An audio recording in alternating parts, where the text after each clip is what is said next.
Boa tarde, pessoal. Bem-vindos a mais um Rascunhos Econômicos. Eu sou o Léo. Vocês já devem ter ouvido falar que no Brasil até o passado é incerto. E é uma verdade. E o nome disso se chama insegurança jurídica, mas que na verdade deriva da insegurança institucional, né? Nesse canal nós tratamos a economia como ciência, então eu vou explicar um conceito econômico muito importante à economia liberal, que é o que o Brasil, até pela própria Constituição, vive hoje, uma economia de mercado, que é uma coisa importante para o desenvolvimento do Brasil. E uma boa parte dos problemas econômicos brasileiros vem de um problema institucional, civilizacional brasileiro. As instituições brasileiras atrapalham a economia do Brasil.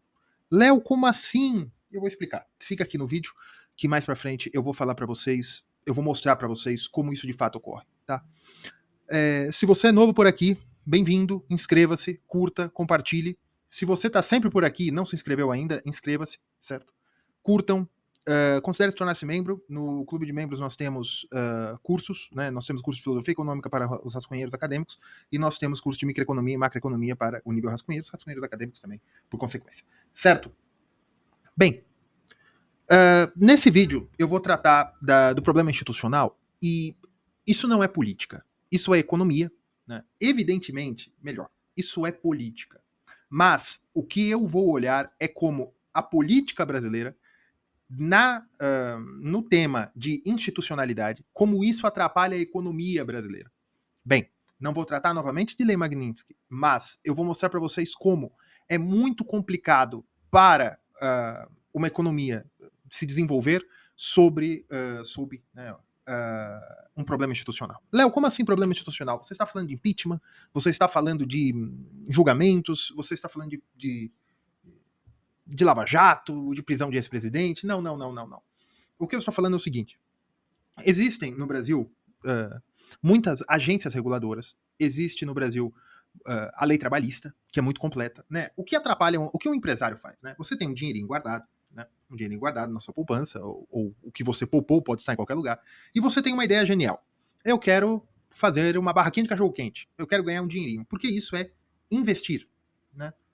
Se você é novo no canal, dá uma olhada na definição de investimento, na definição de reserva de valor, tá? Eu quero investir como uma barraquinha de cachorro-quente. Não, não, não, não. Eu não quero investir como barraquinha de cachorro-quente.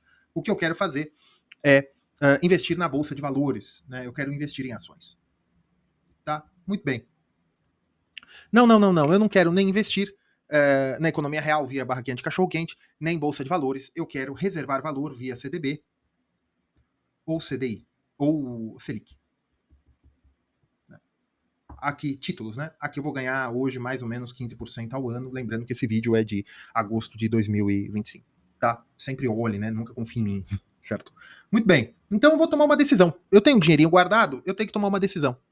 Que decisão eu vou tomar? Se eu invisto o dinheiro numa baquinha de cachorro-quente no mercadinho da esquina, se eu compro um carro para fazer para fazer aplicativo, né, para táxi de aplicativo, né? Se eu compro, não sei, se eu abro um canal no YouTube, né? Quem sabe? Fazer um investimento na economia real. Ou se eu invisto em ações, ou se eu invisto em renda, ou se eu aloco valor em renda fixa. Certo? Muito bem, muito bem. Como eu vou tomar essa decisão? Eu vou tomar essa decisão para ver para mim o que vai me dar mais do meu rico dinheirinho, certo? Porque eu tenho uma quantidade inicial de rico dinheirinho e eu quero que ela aumente. Muito bem, muito bem. Só que tem um problema. O único que eu sei mais ou menos o valor nominal do que vai acontecer é a renda fixa.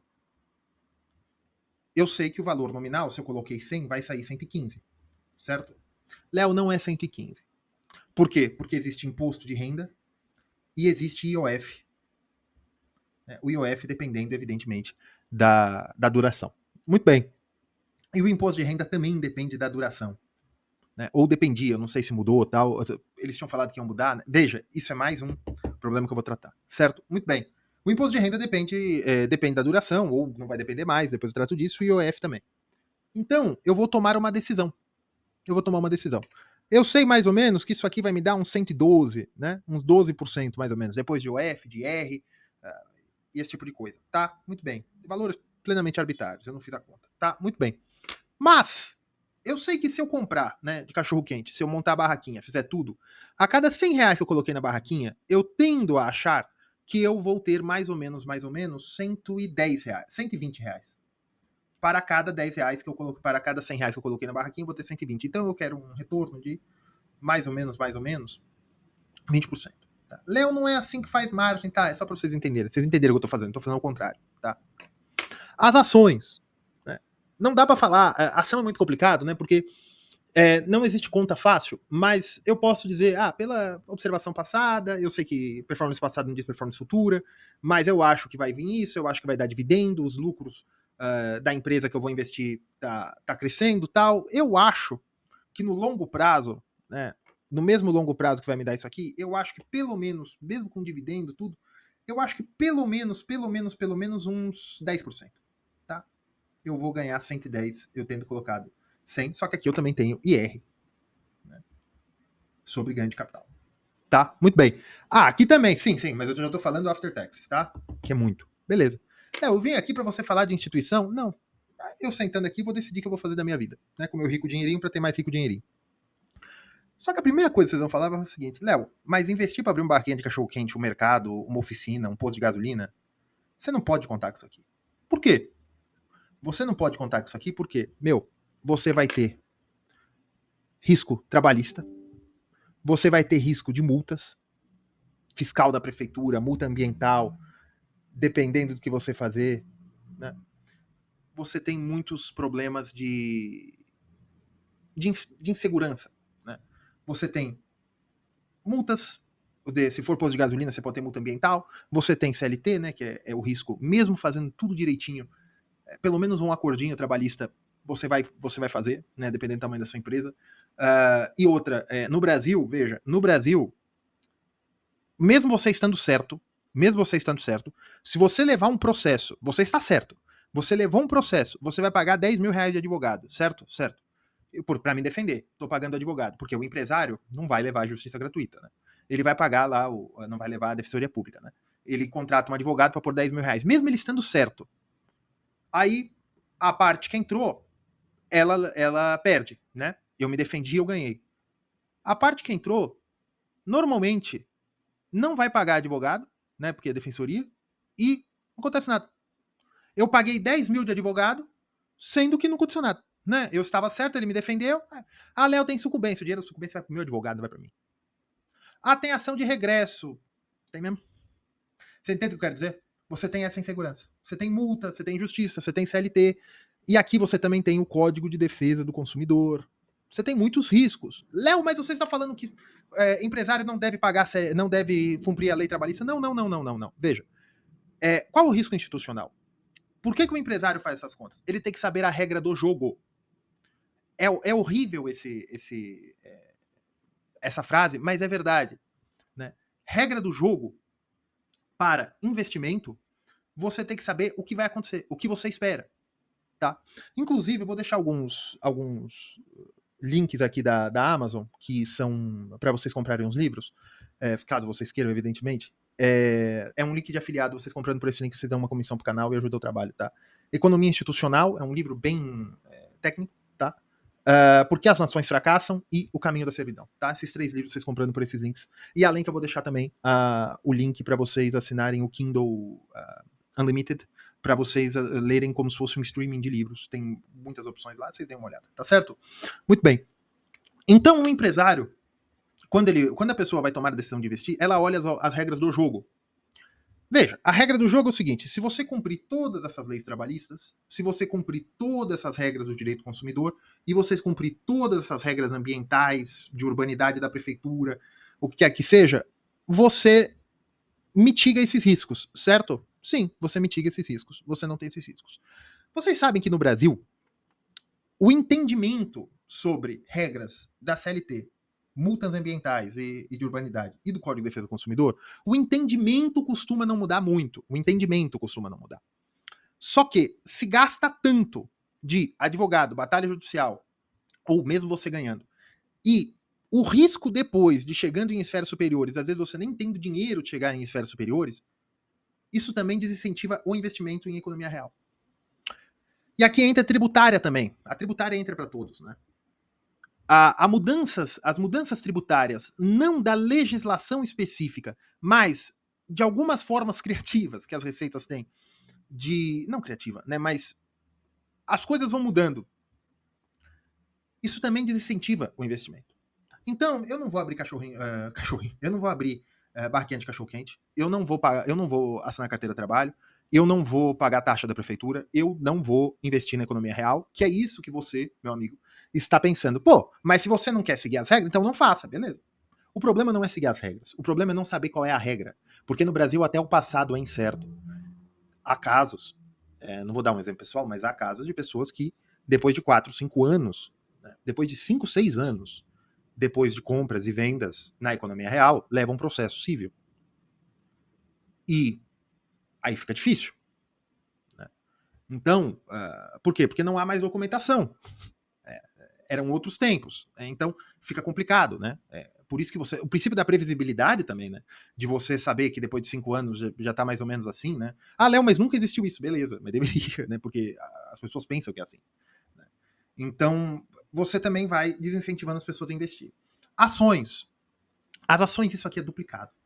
Por quê? Porque as grandes empresas também têm contenciosos trabalhistas, também têm contenciosos tributários, também têm contenciosos ambientais, evidentemente. Né? E se você soubesse a regra do jogo, não seria um grande problema. Pô, não vou investir nessa empresa porque ela realmente faz faz um miserê trabalhista aí, ela não paga as coisas direitinho. Não. Às vezes a empresa fazendo tudo regularmente, ela leva um contencioso, leva uma campanha de difamação. Tá? E as instituições não coíbem as campanhas de difamação, isso afeta o valor da empresa. E também, para ações, você tem, por exemplo, sempre o medo de você não saber se vai tributar os dividendos ou não. Léo, mas todos os países do mundo tributam dividendo. Mas o Brasil já tributa muito a renda da empresa. Né? Em países em que se tributa dividendo, as empresas não pagam imposto de renda, normalmente. Né? O imposto de renda é dado no dividendo. Né? Aqui seria a bitributação. Mas enfim. E também quem se importa com bitributação. Né? Então as ações é um risco dobrado. Né? As coisas podem mudar, a patente pode cair. Ixi, são coisas que vão. E fora que se for empresa estatal, muda governo, de 4 em 4 anos você tem novo ciclo eleitoral que pode mudar as ações das empresas, né? Algum escândalo que pode aparecer. Não há previsibilidade. Né? Então o que eu faço? Eu pego e falo, eu vou investir em ação, vou investir em economia real? Não, vou aplicar no CDB, vou aplicar na Selic, ganho 15%. Por que eu faço isso? Porque é o que tem mais previsibilidade. Eu sei que o dinheiro está lá, que se acontecer alguma coisa com o banco, que pode acontecer, mas o sistema brasileiro é sólido. Se acontecer alguma coisa com o banco, eu tenho fundo garantidor. E o Estado, se o Estado brasileiro quebrar, minha última preocupação é o dinheiro que está em título público. Né? Então é o que tem mais previsibilidade. Mas até isso, você vem aí mudanças, que antes era regressivo do imposto de renda, agora está eles querem fazer a proposta, nem sei se caiu, mas sempre vem esse risco de você mudar o imposto de renda. Ah, mas vai ser para títulos que venham depois. Sim, mas você trouxe o capital. Né? Aí você entra também o investidor internacional. Porque um grande grupo econômico, um grupo de investimentos internacional, né, ele pega e olha para o Brasil. Pô, vou investir, vou abrir uma fábrica. Mas por que eu vou abrir uma fábrica se isso aqui é tudo dobrado? Porque agora tem atuação dos sindicatos, tem grupo político, tem concorrência das fábricas locais que não querem a minha entrada. Por que eu vou fazer tudo isso? Então o investidor internacional começa a ficar com medo da instabilidade. Você não sabe o que pode acontecer. Você reza a lenda, né, que há conchavos mesmo dentro do judiciário. Né? E não é nenhum absurdo, porque o Conselho Nacional de Justiça está aí para isso, para coibir esses conchavos. Né? Mas, o trabalho deles continua, né, contínuo. Você pode correr o risco de construir uma fábrica lá no fim do mundo e, né, isso pode acontecer. Então essas empresas ficam com medo. Por que você vai investir tanto capital aqui? Se as regras mudam toda hora. Né? Se eu fecho uma licitação, eu faço leilão de uma obra que eu vou construir para parceria público-privada, vou construir, vem uma liminar lá da casa do chapéu e diz que agora a obra não pode seguir. E todo o dinheiro que eu já trouxe, e a operação de campo que eu já fiz, e o crédito contratado que eu já fiz para fazer a obra. E os 4 anos de engenheiros, analistas e outros profissionais que eu paguei um salário em peso em ouro para analisar isso aqui. O que isso vai fazer? Isso vai afastando o investimento internacional. E importante, as empresas que já estão não tem problema nenhum com isso. Porque já há, não reserva de mercado, mas elas já têm pessoal brasileiro e já tem uma capacidade e já tem os meandros jurídicos, porque tem escritórios de advogados pagos a peso de ouro, que são muito bons. Né? Por quê? Porque entendem a instabilidade brasileira, vamos dizer assim. O problema são os novos entrantes. Né? Custos advocatícios são caros no Brasil, custos de contabilidade são caros no Brasil. Por quê? Porque quem mexe com isso realmente tem que ser muito bom. Isso aumenta também o custo da justiça. Né? Mas, enfim, o custo do cidadão ou do empresário brasileiro de acessar a justiça. Então, eles não vão investir nem em renda, em investimento economia real. Uma grande empresa não viria aqui, seria um fundo de investimento para comprar ações, só que tem um problema, a não ser que a empresa já atue aqui como bancos estrangeiros que atuem no Brasil, que podem comprar ações, porque eles querem, tá? Mas o Brasil não tem grau de investimento. O Brasil tem um grau de investimento pelas agências internacionais de especulativo. Ou seja, grandes fundos de pensão não podem comprar ações e títulos da dívida pública brasileira. Justamente porque o Brasil tem grau especulativo. E não é só pela política fiscal, é também pela instabilidade. Então vejam que é menos capital que entra no Brasil. Léo, para que eu quero esse bendito capital? Eu não como capital. Quando eu disse do empresário. O empresário ele tem um rico dinheirinho dele, que é capital financeiro, e ele quer invertir. Ele pode invertir fazendo investimento, né? Ou aplicando. Aplicando onde? Em renda fixa. A renda fixa pagando 15% ao ano, ele vai aplicar. Léo, e daí? Eu não preciso do dinheiro dele. Né? Eu sou trabalhador. Tudo bem, são menos vagas de trabalho. Ou as vagas de trabalho que continuam, o cara vai ter que. Porque é uma coisa importante que as pessoas têm que saber, né? Lucro é igual a receita menos o custo. Lucro é igual a quantidade vezes preço médio, né? Das coisas que vende, menos o custo fixo. Né? Menos custo fixo, mais custo variável, mais impostos. Onde ele consegue reduzir nos impostos, não pode, vai dar cadeia. Certo? Custo variável, se você reduzir muito custo variável, você reduz muito a qualidade. Que custo fixo? Salários. Ele vai apertar salário para aumentar a margem. Isso é precarização das relações de trabalho também. Vai apertar tanto salário quanto quantidade de pessoas contratadas. Então, uma pessoa contratada por um salário cada vez menor com mais responsabilidades. Por quê? Porque são as pessoas que já estão empregadas. Né? É o capital que já está empregado no setor produtivo, que não pode sair, ou muitas vezes está saindo. Vocês estão vendo aí que muitas empresas já estão. Muitas empresas não gostam de falar assim, mas teve 2 ou 3 notícias aí de empresas brasileiras que estão falando que vão levar as operações para os Estados Unidos. Né? E uma fabricante de carros japonesa que tinha uma fábrica anterior de São Paulo, depois de 30 anos praticamente, está fechando a fábrica. Né? Fechando ou diminuindo e tal. A Ford saiu do Brasil.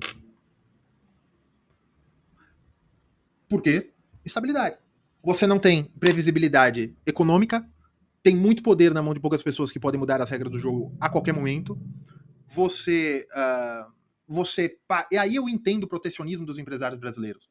Porque, poxa, eu pago uma montanha de impostos, eu estou sujeito a processos trabalhistas, cíveis, até criminais, né? Ambiental e criminal, se eu não me engano. E uma série de coisas. E segurança pública, também uma instabilidade. E vem um container lá da China, ou lá dos Estados Unidos, ou lá da Europa, vendendo muito mais barato que eu consigo vender? Não, põe imposto nesse cara, pô. Eles estão errados do ponto de vista que, olha, fechar o comércio é a pior coisa que você pode fazer. Mas eles estão certos do ponto de vista pessoal. Vocês entendem o que eu quero dizer? Isso é um problema. E qual é o problema de instituições? As instituições não conseguem encontrar uma solução para questões distributivas, porque no fim isso é distributivo. O trabalhador quer ganhar mais e quer melhores direitos ou apenas condições mínimas. Você tem que ter um respeito ao meio ambiente, ao bem comum, né? Porque às vezes também é multa por poluição, né? A poluição não só do ponto de vista ambiental, mas também de perturbação do sossego, esse tipo de coisa, né? Poluição sonora, né? Ou poluição visual também. E o Código de Defesa do Consumidor também, porque o consumidor não pode ser prejudicado. E campanhas de difamação, uma série de coisas que podem acontecer. Né? E veja, quando você faz um baita de um projeto, de um linhão, né, de distribuição de energia elétrica, uma ferrovia, um porto, alguma coisa do tipo, e vem um juiz lá da Casa do Chapéu e determina que não pode, ou a assinatura fica 1 ano, 2 anos para ser assinado num ministério de Brasília, uma secretaria estadual ou municipal. Você cria incentivos para quê? Às vezes se vende dificuldade para comprar facilidade. Não, mais ou menos isso. Então as instituições são muito necessárias para a economia liberal. Léo, você é liberal? Não sou. Eu sou mais adepto da DSI. Tá? Mas, para a economia liberal que o Brasil é inserido, isso é um manicômio. É necessário estabilidade, é necessário previsibilidade, é necessário cumprimento, é necessário império da lei, né? O cumprimento de. Por quê? Porque a segurança pública também, o Estado do Rio de Janeiro, né? As cargas. Você vê, tinha um grande empresário do ramo do varejo de eletrodomésticos, ele dizia que metade das cargas deles eram roubadas. E vinha o pessoal, né, consumirista, reclamar que as cargas não eram entregues, que demorava muito. Ele falava, estava entregando e roubaram. Ele tinha um boletim de ocorrência para mostrar. Procurem aí, procurem, vocês vão achar. Tá? Esse é o Brasil. Tá? Isso aqui foi expositivo só para vocês verem que instituição é necessário para o bom andamento da economia. Mas vejam, este problema é civilizacional. Este problema não é de maneira alguma econômico. O problema civilizacional da falta de instituições, leis e previsibilidade gera um problema econômico, mas não é a economia que pode resolver isso. Não é de maneira alguma. É a cultura, a civilização que pode resolver o problema institucional brasileiro. E aqui eu não estou falando de um partido político, eu não estou falando de uma pessoa, de um ministro, de uma corte, da justiça do trabalho, da justiça civil, não. Eu estou falando do como o brasileiro se encara. Porque o brasileiro também adora direitos. Né? O brasileiro fala mal do Estado e quer ser bitcoiner. Mas, na primeira oportunidade, ele quer ser presidente da República. Né? Ou ele quer ser vereador, ou ele quer ser deputado. Ou você é ANCAP, mas você quer tá sempre disputando eleição, esse tipo de coisa. Né? O brasileiro é sempre belo do ponto de vista dos ideais, né? Mas na prática. Né? E sempre. Olha, a maioria dos brasileiros. Léo, você é brasileiro, então pode ser que eu também. Não confiem muito em mim. Pode ser que se vocês me deem muita audiência, eu queira ser presidente da República. Infelizmente. Né? Não votem em mim. Tô brincando. Mas é isso aí, tá bom, pessoal? Curtam, compartilhem. Fiquem com Deus.